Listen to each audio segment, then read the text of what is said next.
Doctor Sarvepalli Radhakrishnan और विश्व के तमाम सभी लोगों को नमन करता हूँ और मेरे सभी छात्रों को मैं आज के इस गुरु दिवस पर स्वागत करता हूँ। तो आज जो हम सभी ये जो समारोह में सभी इकट्ठा हुए हैं, इसका एक ही कारण है, वो है गुरु दिवस, यानी कि डॉक्टर सर्वपल्ली राधाकृष्णन की जन्म तिथि।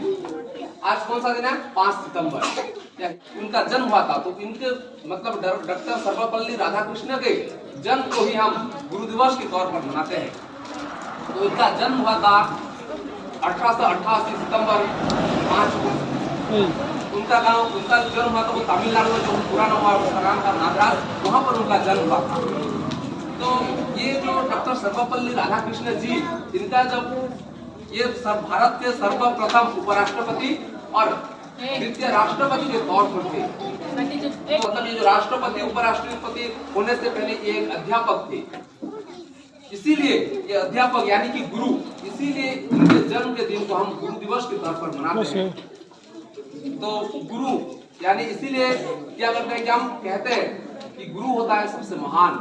इसलिए एक श्लोक है संस्कृत में, गुरु ब्रह्मा गुरु विष्णु गुरुदेव महेश्वरम गुरु साक्षात परम ब्रह्म तस्मै श्री गुरवे नमः। अर्थात गुरु ही ब्रह्मा है, गुरु ही विष्णु है और गुरु ही महेश्वर है, मतलब शिव है गुरु ही। तो ये सभी दर्जा मतलब गुरु भगवान से भी बड़ा होता है। इसीलिए मैं गुरु के गुणों के बारे में 2 पंक्ति में कुछ कहना चाहता हूँ, लेकिन ऐसा मेरे पास कोई भी शब्द नहीं है या कोई भी वाक्य नहीं है गुरु को गुणों को बखान कर सकूं, क्योंकि आज तक ऐसा कोई साहित्यकार नहीं हुआ जो गुरु को गुणों को लिख सके। आज तक ऐसा कोई विद्वान नहीं हुआ जो गुरु को गुणों को बखान कर सके। फिर भी मैं कोशिश करूंगा कि गुरु को गुणों को आभार प्रकट करते हुए 2 पंक्ति कहूंगा, क्योंकि 3 ऋण कभी भी सिखाई नहीं जाती, वो है मातृ ऋण, पितृ ऋण और गुरु ऋण।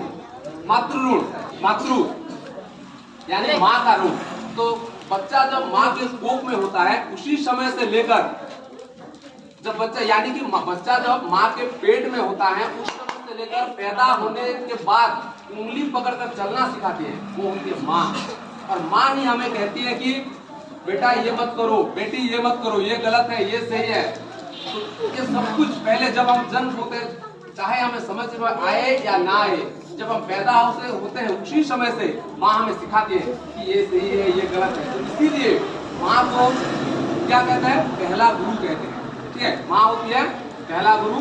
उसके बाद माँ की अगर माँ का उंगली पकड़कर हमने चलना सीखा था, उसके बाद माँ हमें उंगली पकड़कर चलना सिखाया था, तो माँ क्या करती है? वो कहती है कि दूसरा व्यक्ति की उंगली पकड़कर चलने के लिए कहती है, और वो दूसरा व्यक्ति और कोई नहीं, वो है गुरु। दूसरा व्यक्ति कौन है? गुरु। क्योंकि माँ को पिता को भरोसा होता है कि गुरु ही हमें सही मार्ग दिखाएंगे, गुरु ही हमें कौन सा सही कौन सा गलत इसके बारे में हमें बताएंगे, और गुरु ही हमें सभी मतलब दुनिया में जितनी भी चीज है, चाहे वो भगवान भी हो, उन सबसे गुरु ही हमें परिचित कराते हैं। इसीलिए संत कबीरदास कहते हैं, गुरु गोविंद दाओ खड़े काके लागो पाए, बलिहारी गुरु आपने गोविंद दियो बताए। अर्थात गुरु और गोविंद, गोविंद यानी भगवान, संत कबीरदास कहते हैं कि गुरु और भगवान दोनों मेरे सामने खड़े हैं। क्या कहते हैं कि मैं किसके पांव पड़ूं?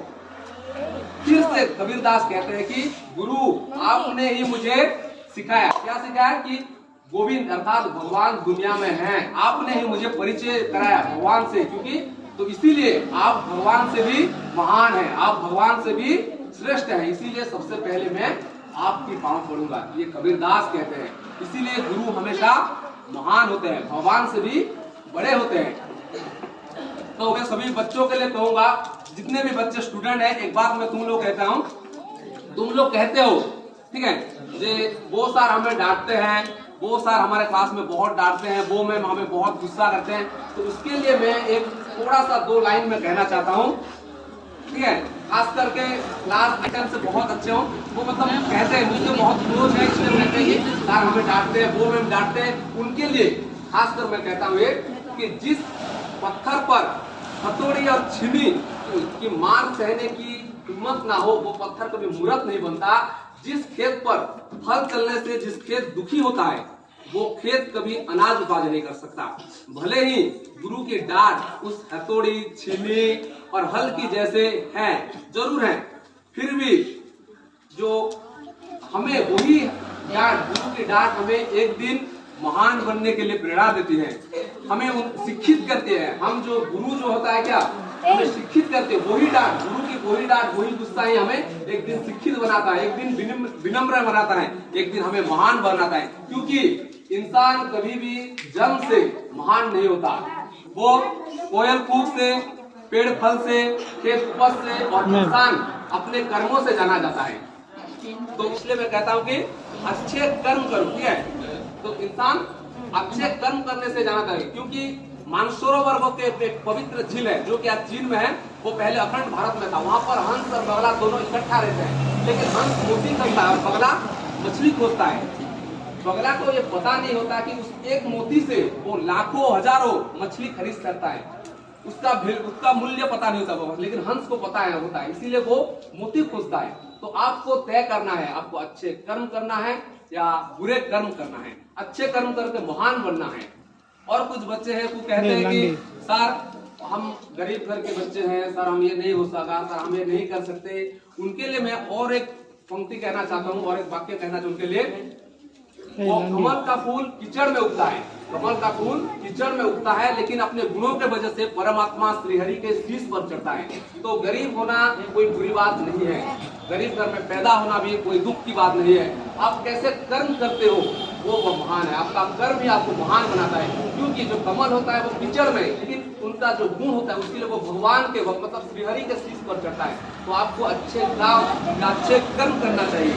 और मैं जितने भी बच्चे से मतलब 2 साल में मैं जितना भी तुम लोग पढ़ाया हूँ, उससे मैं एक बात कहना चाहता हूँ कि और एक कुछ बच्चे होते हैं, मैं जब भी कहता हूँ अरे ये कुछ करो या वो कुछ करो, तुम लोग क्या कहते हो, नहीं सर ये बहुत डिफिकल्ट है सर, ये बहुत इजी सर, ये नहीं होगा सर, ये कठिन है सर, ये बहुत नहीं सर, हमसे नहीं होगा। तो उसके लिए मैं पंक्ति कहना चाहता हूँ, लहरों से डरकर नौका कभी पार नहीं होती, कोशिश करने वालों की कभी हार नहीं होती।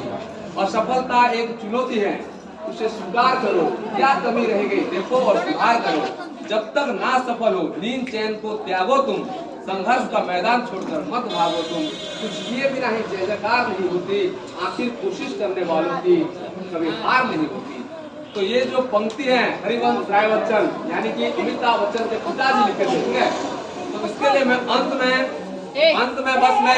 में मैं बस इतना कहना चाहता हूँ कि तुम लोग पढ़ लिख कर विद्वान बनो, गुणवान बनो, विद्वान बनो, गुणवान बनो, धनवान बनो, चरित्रवान बनो और कीर्तिमान भी बनो, लेकिन इससे पहले एक अच्छा इंसान बनो, क्योंकि इंसान बनना बहुत ही जरूरी है।